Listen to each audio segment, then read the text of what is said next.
Welcome to Travel Talk with the Geddings. I'm David with Dapper Travel, your trusted travel advisors. Each episode, we'll dive into the world of stress-free vacations, from luxury all-inclusive resorts to breathtaking cruises and once-in-a-lifetime adventures. Whether you're dreaming of sandy beaches, scenic rivers, or castles and beyond, we'll guide you every step of the way. So grab your passports, sit back, and let's talk travel. Welcome back, everyone. Today, we're heading north to one of the most breathtaking destinations in the world, Alaska. When people think about their bucket list, Alaska almost always makes the cut. It's wild, it's rugged, it's simply unlike anywhere else you want to go. In this episode, we're going to walk through why Alaska is so special, why cruising is the very best way to see it, the difference between ocean and river style experiences in Alaska, recommended cruise lines that sail there, and even the nitty gritty details like passports, flights, and what's expected on embarkation and debarkation days. And of course, we'll also tell you about our September 2026 Alaska sailing on Celebrity Cruises, where we still have a handful of rooms available at prices that are locked in from 2024.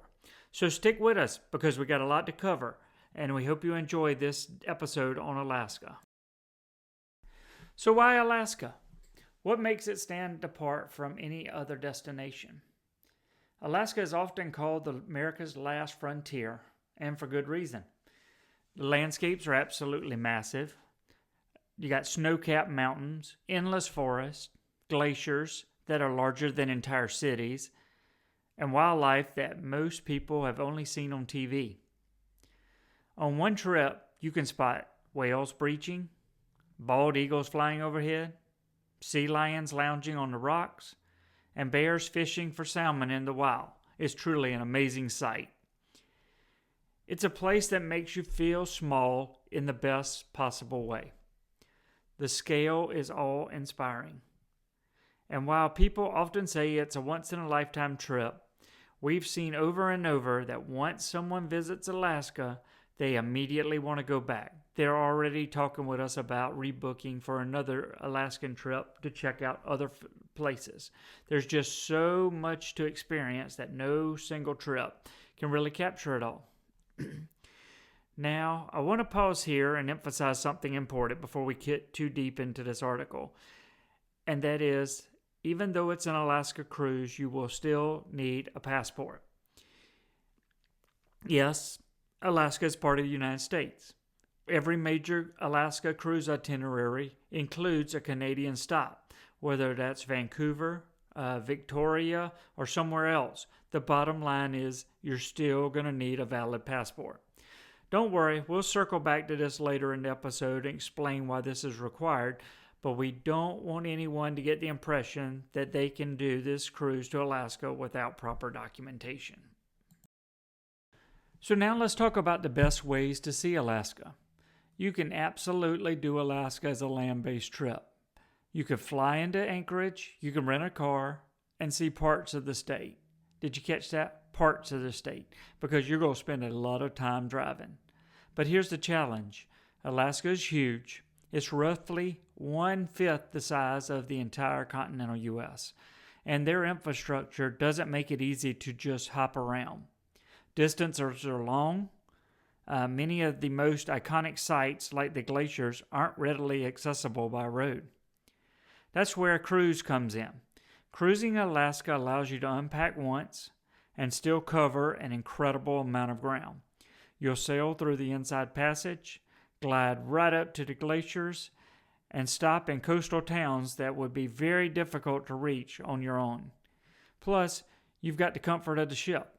Your meals are included, and the ability to reflect and relax while the scenery passes you by. We've had some clients reach out to us who thought that they'd like to do a Alaska land-only tour.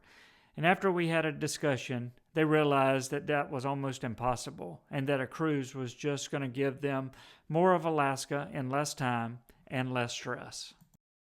So when people hear the word cruise in Alaska, sometimes they think of European river cruising, floating down the Danube or the Rhine. And if you missed last week's episode, we discussed this very topic of river cruising. We specifically were discussing our Christmas markets themed river cruise, but for Alaska, this is really not the case. For Alaska, it's almost entirely about ocean cruising. You'll sail along the coast, through the Inside Passage, and out towards massive glaciers. You can't really do that well on a small vessel. These ships range from large mainstream vessels with theaters, multiple dining venues, down to smaller expedition-style ships with fewer passengers and more intimate feel. Now, there are some river and small ship experiences in Alaska, but these are typically expedition cruises on much smaller vessels, sometimes only carrying a few dozen guests. They allow you to explore the rivers and the inlets that the big ships obviously can't access, but a majority of the people visiting Alaska by water will do so on one of the large ocean cruise ships.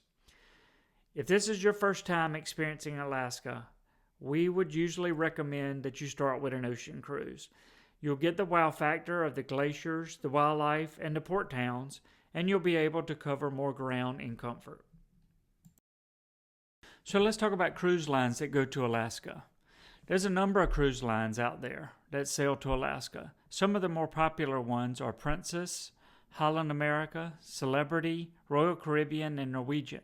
We partner with all of them, and these are the lines that most travelers are familiar with, and they all have strong Alaska programs. Then you got the more boutique or niche options like Seabourn, Regent, Silver Seas, and American Cruise Lines. These lines often cater to smaller groups, luxury travelers, and or people who want a more specialized experience. So let's hone in on Celebrity Cruises for a moment. I mentioned earlier that we had an exclusive offer, which we booked in 2024 and is currently available for 2026. So back in 2024, we reserved an allotment of rooms on a September 4th through September 11th, 2026 Alaskan sailing with Celebrity Cruises on the Celebrity Edge. By securing these early, we locked in 2024 pricing. And that's huge because the pricing right now is probably about $2,500 more per stateroom from what our prices is, because cruise prices for Alaska continue to climb steadily as the sailing date gets closer. As a part of our exclusive booking with Celebrity for this group space, here's what we were able to arrange to be included in the package. You can either get a prime edge stateroom with an infinite veranda. We've got 4 of those rooms remaining. Or you can get an Aqua Class stateroom, which has more caterings to the wellness person or mindset. And we have 1 more of those rooms remaining at this secured pricing. So along with the room, you also get included the classic beverage package.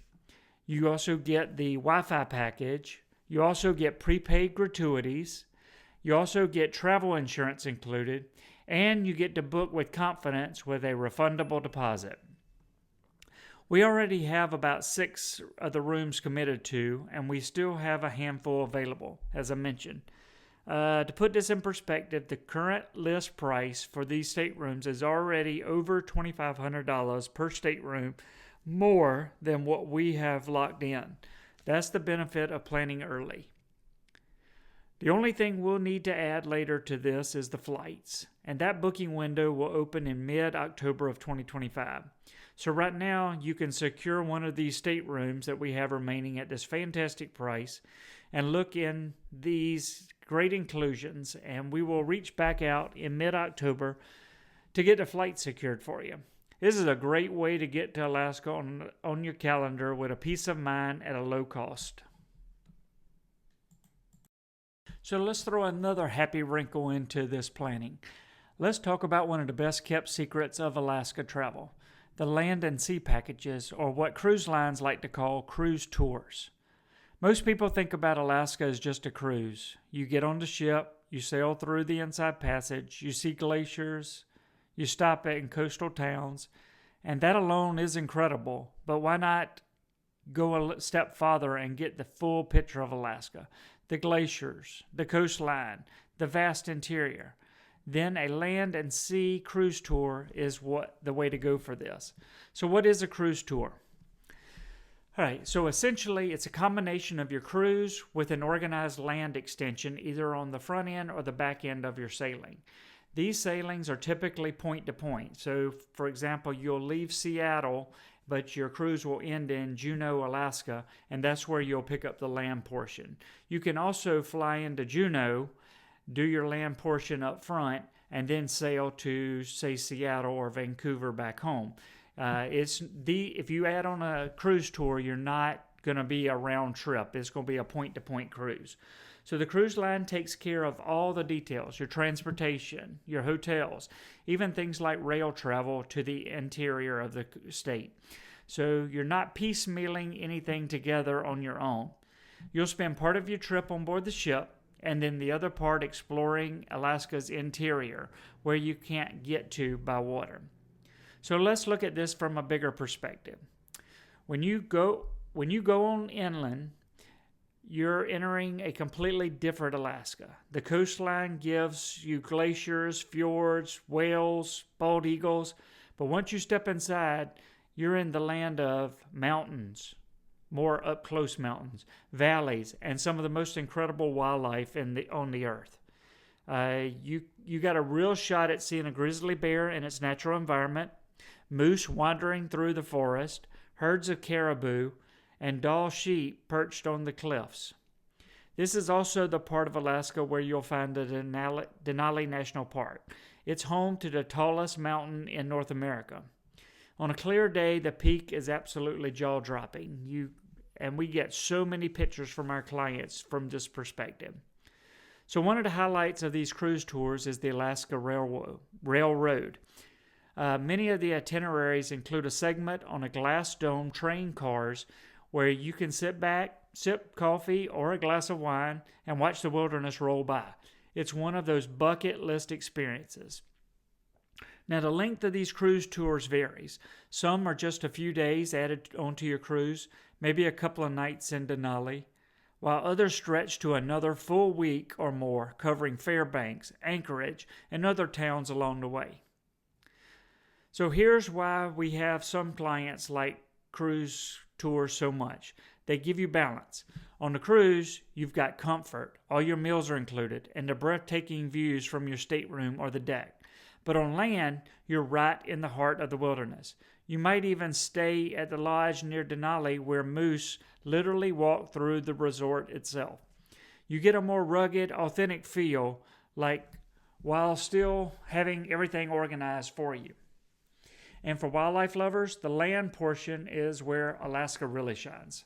So the coastal excursions might get you the whales and eagles, but the land is where you will find the big mammals, the bears, the moose, the caribou. If wildlife is high on your list, you don't want to miss the interior with an add-on cruise tour. So it also comes down to maximizing the investment of you're making. For many of our travelers, an Alaska trip involves cross-country flights.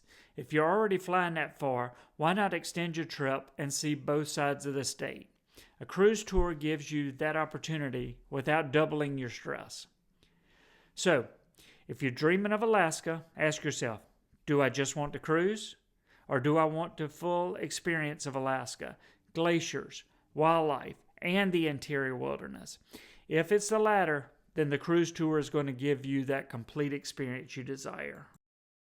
All right, so let's switch gears and talk about something that can easily be overlooked in the excitement of planning an Alaska cruise: how you're actually going to get there. Before you can step foot on the ship and start the amazing journey, you have to make your way to the embarkation port. Now, for Alaska, this is typically going to be sailing from one of two places, either Seattle, Washington, or Vancouver, British Columbia. Seattle is by far the most common embarkation port for U.S. travelers. It's easy to get to, you've got plenty of flight options, and it's a fantastic city to explore either before or after your cruise. Vancouver, on the other hand, is also an incredible starting point. It's an international gateway city with a strong cruise presence, and many people fall in love with it just as much as Alaska itself. So let's start with flights. For most people, this is going to be a cross-country journey, so you want to be smart about timing. Remember, it can take you up to 3 hours of time change from where you're flying from. Our golden rule, and the one we always recommend to clients, is to fly in at least a day early. Ideally, we'd like to see you fly there 2 days early, just to avoid any types of issues. So why? Because flight delays and cancellations happen, like I said. We had clients this past June that their flights were supposed to leave Charleston, South Carolina at 6 a.m., but that did not go out as we planned because of weather. So we worked behind the scenes to get them rebooked for later in the day, something they would have had to do on their own if they had not used us as their travel advisors. We were able to do that behind the scenes for them, so they're not stressing out at the airport trying to do this from their phone. It does make for a long day, but they had their pre-cruise hotel already waiting for them. So when they did land in Seattle, they had a place to rest before getting up the next morning to head to the ship to experience the excitement. Alaska cruises aren't like Caribbean cruises where you might have multiple embarkation points or flexible boarding windows in the same general area. If you miss the ship in Seattle, you're not just a few hours late. You're literally missing the boat. And catching up to an Alaska cruise is going to be a nightmare because the ship is at a different port town each day. So flying in early takes the stress off your plate. Instead of running through airports with your fingers crossed, you start your vacation rested and ready. Plus, it gives you bonus time in some really amazing cities. All right, so let's talk about those pre-cruise hotels and what you can do while you're there. So Seattle's a great embarkation port. You've got things like Pike's Place Market with its flying fish and fresh flowers, the famous Space Needle we all know about and the incredible views you can get from it, and also attractions like the Chihuly Garden and Glass Museum. If you've got extra time and you want to take the ferry across Puget Sound, you can get a different perspective of the city as well. Seattle, as you know, has a wonderful food scene too. Fresh seafood, coffee shops on every corner, and some of the best Pacific Northwest dining you'll ever find anywhere. Now, if your cruise starts from Vancouver, that's another gem. Vancouver is consistently ranked as one of the most beautiful cities in the world, and for good reason. You've got Stanley Park, which is like Central Park, but with mountains and ocean views. You can bike the seawall. You can walk through lush gardens and maybe even spot seals or otters right from the shoreline. There's also Gastown with its cobblestone streets, a steam clock, and vibrant restaurants. And don't overlook its cultural diversity. The food scene in Vancouver is phenomenal, especially if you like Asian cuisine. So either one you pick, you're going to have some great food options. Here's something else we always like to mention. If you're already investing in a trip like Alaska, adding an extra night or two at the beginning isn't just about peace of mind. It's about enhancing your vacation. These pre-cruise stays can turn your trip into a 2-for-1 adventure. You're not just cruising Alaska, you're also getting a taste of the Pacific Northwest or British Columbia. And for one more quick tip, when we're planning your flights, we need to consider the return leg also. After your cruise, you'll be off the ship early in the morning, but flights often don't leave until later in the afternoon or evening. That's not wasted time. That's an opportunity, and we tend to take advantage of that with you. In Seattle, for example, the Port of Seattle offers a free port valet service, which allows you to check your bags straight to the airport from the cruise terminal. This frees up your time to explore the city without having to drag your luggage around. And we'll discuss this in little more detail shortly. So here's the takeaway. Build in extra time on both ends of your trip. Give yourself at least a day before the cruise or more to arrive stress-free and think about how you'll spend those post-cruise hours as well. It turns the logistics into part of the fun instead of part of a headache. And the best part, you don't have to figure this all out on your own. We've booked hundreds of people to cruise to Alaska, so we know most of this area like it's the back of our hand. This is exactly where we step in as your travel advisors. We help you choose the right flights, line up the pre-cruise hotel, and help you plan the pre- and post-cruise experiences that fit your style. You just show up ready to enjoy it. All right, let's talk about something that doesn't always get the spotlight when people are dreaming about Alaska cruises: debarkation day. Now, we'll be honest, a lot of travelers don't even think about this part of the trip until they're on board, and that can lead to unnecessary stress. But when you know what to expect and how to plan, debarkation day can actually be a smooth, even enjoyable part of your vacation. So here's how it usually works. On your final morning on the ship will dock back in Seattle or Vancouver very, very early, usually around 6 or 7 a.m. Passengers will start leaving the ship in assigned groups not long after. That means by around 9 or 10 a.m., most people are already off the ship. And here's the catch. As we mentioned previously, your flights home are probably not until the afternoon or even evening, a red eye. So suddenly you've got a full day to fill and you're standing there with all your luggage. That's where planning ahead makes all the difference. Let's take Seattle first. As we mentioned earlier, the Port of Seattle has something called the Port Valet Service. And let me tell you, it is one of the best things out there for travelers, and our past clients have loved it. This is something you need to register for before you leave home. Here's how it works. The night before your cruise ends, you put your checked airline luggage outside your cabin door with a special tag that your stateroom attendant has left for you while you're at dinner. Based on your prior registration, they know everything that needs to be done with your bags. The cruise line will check you into your flights and charge any bag fees to your stateroom. They actually pay the airline the bag fees for you. They literally take care of everything for you. Instead of picking up your bags in the terminal the next morning, you're whisked past because your bags are automatically transferred directly to the flight at SeaTac Airport. You won't see your bags again until you land back home. That means on debarkation day, you're free to explore the city without lugging all your bags around. How amazing is that? You should just keep a small carry-on bag with all your essentials that you'll need through the day and for your flights, and then you're good to go.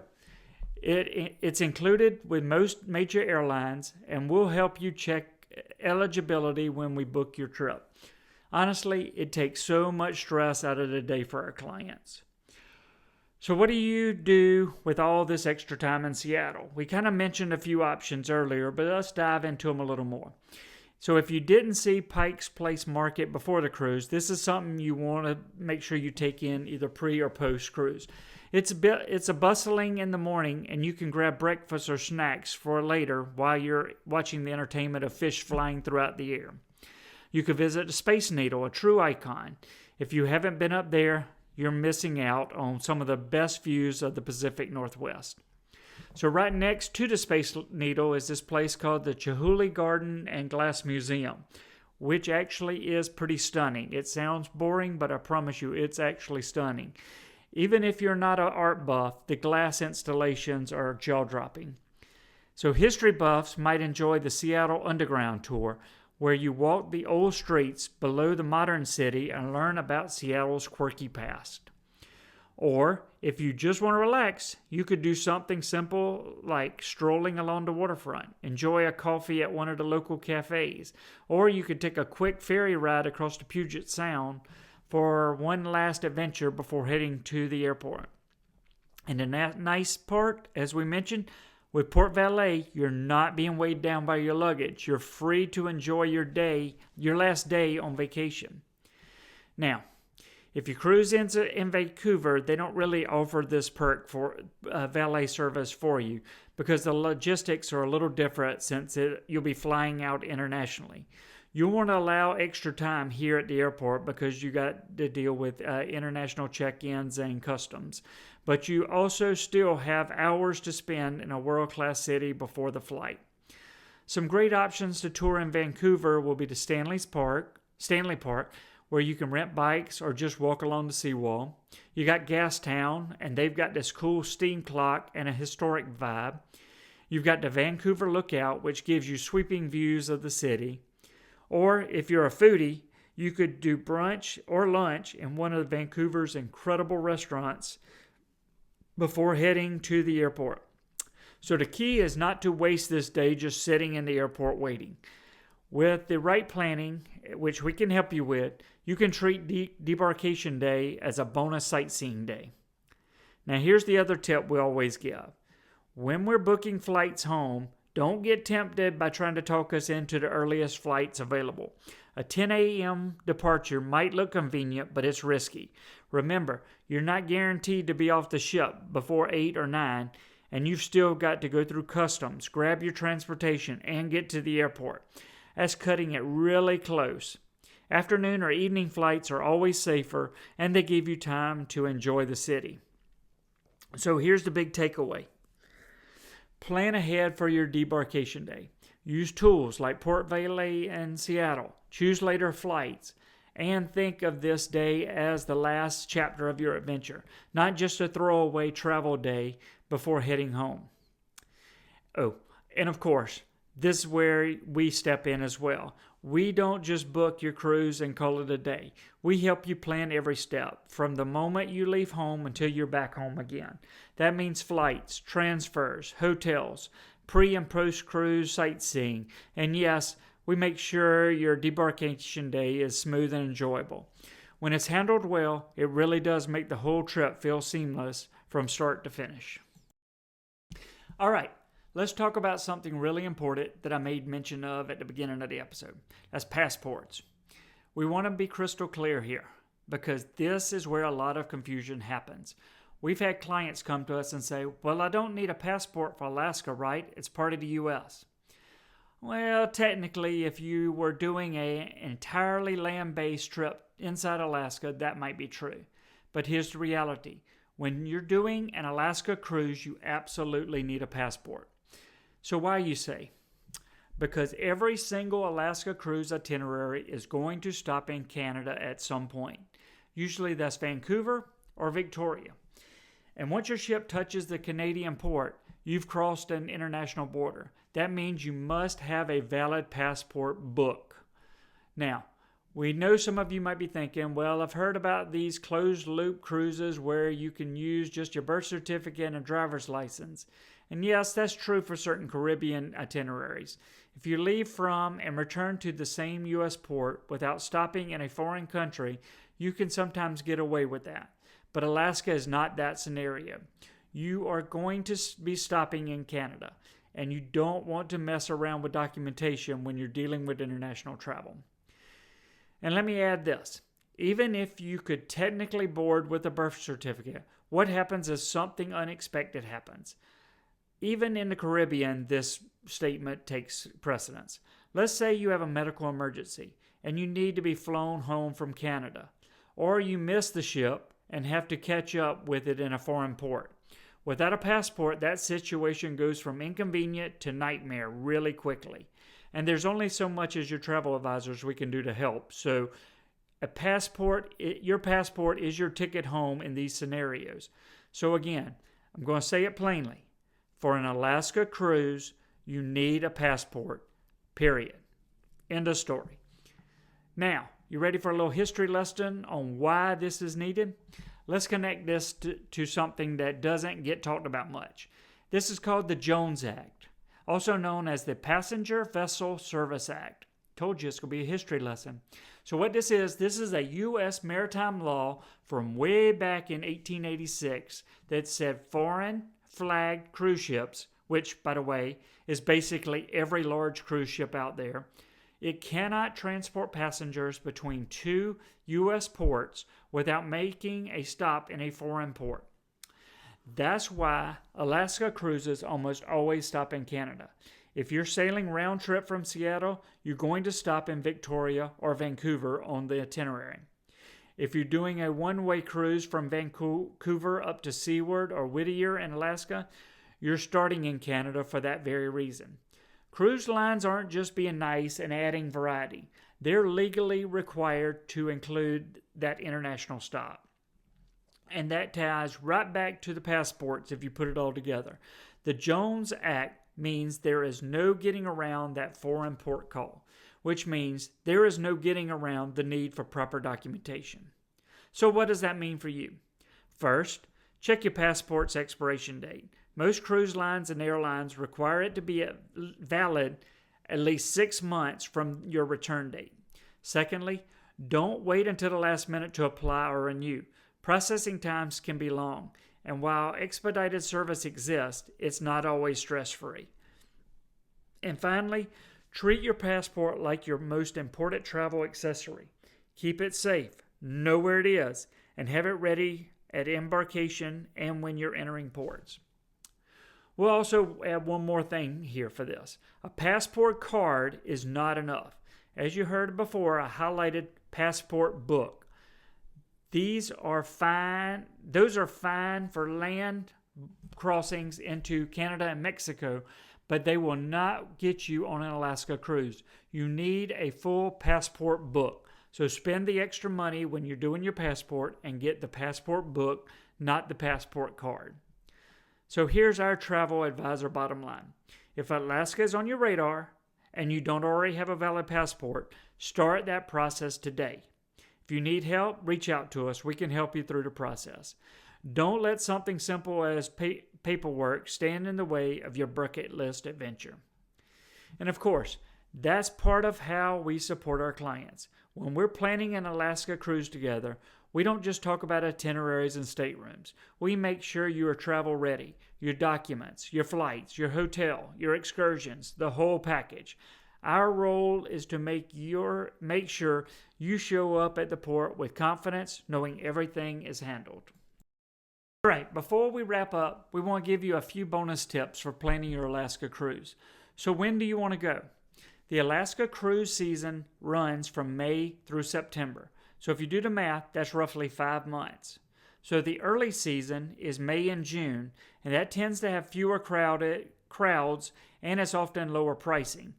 Unfortunately, some of the towns may have stores that aren't yet open, so you got to keep that in mind in the early season. July and August brings warm weather and great wildlife viewing, and is the most popular 2 months of the period.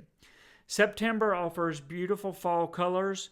You'll possibly get to see northern lights and sometimes better values. So what do you want to pack? Well, Alaska weather is unpredictable. We've had clients have no problems whatsoever. We've had clients deal with monsoons.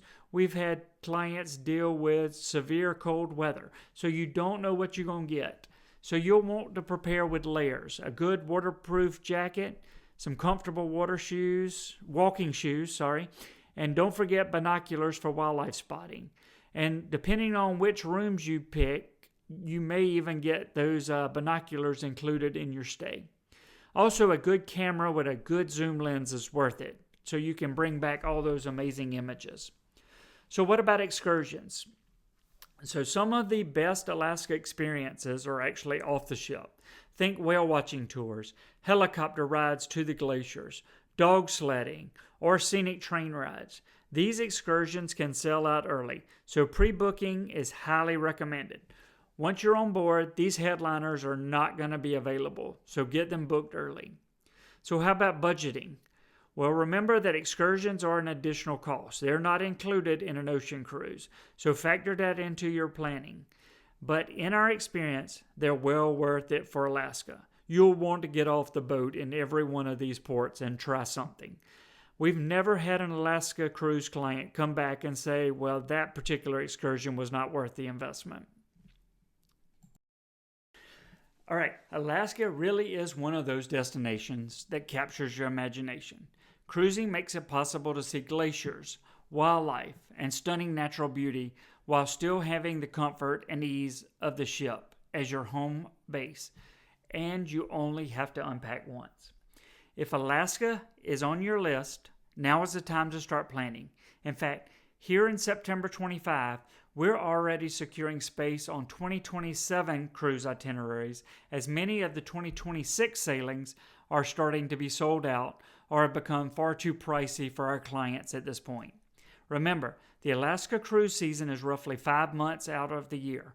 That means there's not many sailings each year. So, if you'd like to join us in September of 2026 on the Alaska cruise with Celebrity, we still have a handful of rooms left at our locked-in 2024 pricing, but they won't last. Reach out to us to discuss getting you on board with us. That's right, Jennifer and I are actually going on this particular sailing, so you even get that extra perk, if you want to call it that. Well, that's our episode for today. We hope this episode helps you picture what an Alaska cruise could look like for you. If you're ready to explore Alaska or somewhere else in the world, reach out to us and let us help plan that perfect destination. We're just a click or call away. Visit us at geddingstravel.com. So thank you for joining us on Travel Talks with the Geddings. Don't forget to subscribe so you never miss an episode. And if you enjoyed it, we would greatly appreciate you leaving a review. It really helps other travelers find our podcast so they too can learn more about how to travel better. So until next time, may your next getaway be as dapper as your dreams.